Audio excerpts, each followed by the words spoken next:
Olá, meus amigos, que Deus abençoe a todos vocês, rica e abundantemente, em nome de nosso Senhor e Salvador, Jesus Cristo. Eu sou o pastor José Maria, da Igreja Identidade de Cristo. Estamos de volta com o nosso devocional, aproveitando para seguirmos com a nossa leitura bíblica. E como você está? Tudo bem com vocês? Você tem lido conosco, tem acompanhado os nossos devocionais? Sempre que possível, mande uma resposta para nós, para sabermos como está a sua leitura. É importante você ler conosco, é importante você meditar conosco. Eu leio aqui para vocês, mas é importante a sua meditação também. Ouça essa palavra, medite naquilo que nós comentarmos aqui. Às vezes alguns pontos que são mais interessantes, que tem alguma informação mais relevante, aí nós paramos, falamos sobre aquele ponto e assim nós prosseguiremos. Eu estou muito motivado e posso dizer a vocês que nós vamos até Malaquias, tá? Vamos parar não, daqui a pouco entraremos na história da igreja, depois vem os livros poéticos, depois vem os salmos, enfim, muita coisa pela frente. E hoje eu quero chamar vocês para o capítulo 29. Ontem nós falamos das bênçãos e das maldições. Foi um dos capítulos mais longos do Velho Testamento, mas falando das bênçãos e também das maldições. Claro que Cristo nos resgatou das maldições da lei, fazendo-se maldição em nosso lugar. Vamos pegar aí a nossa Bíblia e vamos entender. Capítulo 29. Estas são as palavras da aliança que o Senhor ordenou a Moisés que fizesse com os filhos de Israel na terra de Moabe, além da aliança que fizeram em Horebe. Eles tiveram uma aliança, agora Deus está pedindo que eles façam outra aliança, além da aliança que eles já haviam feito lá no Monte Sinai. Horebe aqui é o Monte Sinai. E chamou Moisés a todo Israel e disse-lhes: tendes visto tudo quanto o Senhor fez perante os vossos olhos na terra do Egito, a Faraó e a todos os seus servos e a toda a sua terra. As grandes provas que os teus olhos têm visto, aqueles sinais e grandes maravilhas que vocês viram, porém, não vos tem dado o Senhor um coração para entender, nem olhos para ver, nem ouvidos para ouvir, até o dia de hoje. E 40 anos o Senhor, e aqui diz, vos fiz andar no deserto, não se envelheceram sobre vós as vossas vestes, nem envelheceu o sapato no pé. Nós falamos que o sapato não envelheceu, e também as vestes não envelheceram, e às vezes você queria saber onde é que está escrito, pastor, que o sapato não envelheceu e as vestes não envelheceram. Está aqui, ó, 29, versículo 5. Pão não comeste, vinho não bebeste, foste não para que soubesses que eu sou o Senhor vosso Deus. Falando aqui mais uma coisa interessante, vocês não comeram nem pão, nem beberam vinho ou outra bebida fermentada, mas receberam alimento para que soubesse que o Senhor é o que está guiando vocês. Vindo vós, pois, a este lugar, Sion, rei de Esbom, e Og, rei de Bazã, nos saíram ao encontro, a peleja, e nós o ferimos. Tomamos a sua terra e a demos por herança aos Rebunitas e aos Gatitas e à meia tribo de Manassés.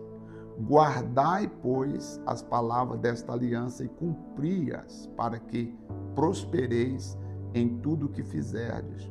Quando se tem o carinho, a preocupação de guardar a palavra do Senhor, daí o Senhor promete a prosperidade e o sucesso àqueles que guardam as suas palavras. Vós todos estáis hoje perante o Senhor vosso Deus, os capitães das vossas tribos, vossos anciãos, vossos oficiais, todos os homens de Israel. Os vossos meninos e as vossas mulheres e o estrangeiro que está no meio de vós, do vosso arraial, desde o rachador de vossa lenha até o tirador da vossa água, todos que estão com vocês, para entrar na aliança do Senhor teu Deus e no juramento que o Senhor teu Deus hoje faz convosco, para que te confirma por povo, tá? E ele te seja por Deus, tá? Como ele tem dito e como jurou a teus pais, Abraão, Isaque e Jacó. E não somente convosco faça esta aliança e este juramento, mas com aquele que hoje está aqui em pé conosco perante o Senhor vosso Deus, e com aquele que hoje não está aqui conosco também, porque vós sabeis que habitamos na terra do Egito, e como passamos pelo meio das nações, as quais passastes. E vistes, versículo 17, e vistes as suas abominações e os seus ídolos, o pau, a pedra, a prata, o ouro que havia nelas. Aqui a grande queixa de Deus é que as pessoas deixaram de servi-lo e de adorá-lo como Deus e passaram a adorar as estátuas de pau, de pedra e etc. Para que entre vós não haja homem, nem mulher, nem família, nem tribo, cujo coração hoje se desvie do Senhor vosso Deus, para que vá servir aos deuses destas nações, para que entre vós não haja raiz que vê veneno e fel. Deus está dizendo, olha, eu sou contra as imagens que se fazem em nome de Deus, tá? E foi por esta razão que eu tirei os moradores dessa terra, estou dando a vocês, e vocês precisam ter o cuidado de não fazer imagem de escultura, desviar o coração após outros deuses. Eu sou o Deus de vocês. Se vocês fizerem isso, o coração de vocês vão conhecer o veneno, vão conhecer o fel. E aconteça que alguém ouvindo as palavras desta maldição, se abençoe no seu coração dizendo, terei paz, ainda que ande conforme o parecer do meu coração, para acrescentar a sede à bebedeira. O Senhor não lhe quererá perdoar, mas fumegará a ira do Senhor, o seu zelo contra tal homem, e toda maldição escrita neste livro pousará sobre ele, e o Senhor apagará o seu nome de debaixo dos céus.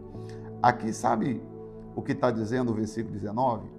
Às vezes a pessoa fala assim, vamos dizer assim, sabe a pessoa que sabe que está errada? Sabe que está fazendo alguma coisa errada? Aí você fala com ela, irmão, isso aí que você está fazendo está errado. E ela fala, não, mas Deus vai me perdoar, sim. Eu confio que Deus vai me perdoar. É como se ela estivesse dizendo que Deus tem uma aliança com o mal. E aí Deus está dizendo aqui, não, o Senhor não vai querer perdoar essa pessoa. Porque ela sabe que está errado. Ela sabe que não deve fazer aquilo, mas ela está fazendo, achando que fazendo Deus vai perdoá-la. Como assim? É isso que Deus está dizendo? Não. O Senhor está dizendo, não é para proceder desta forma. E o Senhor separará para mal de todas as tribos, conforme todas as maldições da aliança escrita no livro desta lei. Então dirá a geração vindoura, vossos filhos que se levantarem depois de vós, e o estrangeiro que virá de terras remotas, vendo as pragas desta terra e as suas doenças com que o Senhor terá afligido, e toda a sua terra abrasará com enxofre e sal, de sorte que não será semeada, e nada produzirá, nem nela crescerá erva alguma, assim como foi a destruição de Sodoma e Gomorra. Lembra de Admá e de Zeboim, que o Senhor destruiu na ira e no seu furor. Quer dizer, Deus está dizendo, olha, não, e tudo isso aqui que Deus está falando, chamando a atenção do povo, é dizendo assim, olha, tudo isso que eu estou falando aqui é para dizer a vocês, não façam imagens de escultura, não tenha santo na casa de vocês, eu sou o santo de vocês, eu sou o Senhor de vocês, não se pode ter outro nome, outra imagem, né, que não seja o Senhor como nosso único e verdadeiro Deus. E todas as nações dirão, por que fez o Senhor assim com esta terra? Qual foi a causa do furor desta tão grande ira? Então se dirá, porquanto deixaram a aliança do Senhor Deus de seus pais, que com eles tinha feito quando os tirou da terra do Egito, e foram e serviram outros deuses, e se inclinaram diante deles, deuses que eles não conheceram, e nenhum dos quais lhes tinha sido dado. Então, aqui Deus está dizendo, o problema é que eles serviram a outros deuses. Esse é o problema, é a razão pela qual eles estão passando pelo que estão passando. Por isso a ira do Senhor se acendeu contra esta terra para trazer sobre ela toda a maldição que está escrita neste livro. E o Senhor arrancou da sua terra com ira e com indignação e com grande furor e o lançou em outra terra, como neste dia se vê. Que Moisés está trazendo relato, falando, olha gente, Deus tirou os moradores antigos dessa terra e está dando para nós, tá? Digo para vocês que vão entrar lá. Agora, vocês têm que ter em mente que Deus tirou os moradores porque eles adoravam outros deuses, porque eles eram idólatras, eles adoravam santos, adoravam imagens, eles não buscavam o Senhor, Deus Todo-Poderoso. Por isso que eles vieram enfrentar todas estas dificuldades. As coisas encobertas pertencem ao Senhor. Aquilo que Deus revelar para você, as reveladas pertencem a nós e a nossos filhos para sempre, para que cumpramos esta lei. Então Deus está dizendo, aqui está a revelação da lei, Deuteronômio 29, 29. As coisas reveladas são para nós e para os nossos filhos. E aí Deus está dizendo, olha, veja que eu fui bem claro para vocês entenderem, não trazerem sobre vocês essas maldições. E qual é a maldição? Deixar de servir o Senhor e servir a outros deuses. Hoje, as escolas estão ensinando culturas diferentes, tirando das pessoas o temor de Deus, das crianças, e dizendo que não tem nada a ver, que é cultura e tal. Mas nós em casa, pais, você que é pai, mãe, você tem que ensinar seu filho, não se pode ter outro Deus, não se pode adorar outro Deus, não se pode servir a outro Deus a não ser o Senhor, Criador dos céus e da terra. Fale firme com seus filhos, dizendo, nós servimos ao Deus da Bíblia, o Deus da Bíblia, o Deus que não é feito por mãos humanas, o Deus que não é feito por imaginação humana, que não é feito pelas mãos humanas. Nós servimos a esse Deus. Temos que ensinar isso para os nossos filhos, tá bom, gente? Pai querido, em nome do Senhor Jesus, muito obrigado. Mais uma vez nós te louvamos, mais uma vez nós te agradecemos, mais uma vez nós te honramos com louvor, agradecemos, Pai querido, muito obrigado. Em nome do Pai, do Filho, do Espírito Santo, nós estamos terminando aqui mais um devocional, deixamos a bênção do Senhor sobre a vida de todos os que estão orando conosco agora. Onde quer que você estiver, minha amiga, meu amigo, receba a bênção de Deus Pai, o Deus Todo-Poderoso, o Senhor é nosso. Que a bênção esteja com todos vocês. no nome do Pai, do Filho e do Espírito Santo. Amém. Graças a Deus. Muito bem, nós voltaremos amanhã com mais um devocional. Deus abençoe. Muito obrigado. Pense em tudo que falamos. Servir somente o Senhor. Não se pode ter outros deuses diante dele, tá bom? Deus te abençoe, forte abraço e até o nosso próximo encontro. Até lá.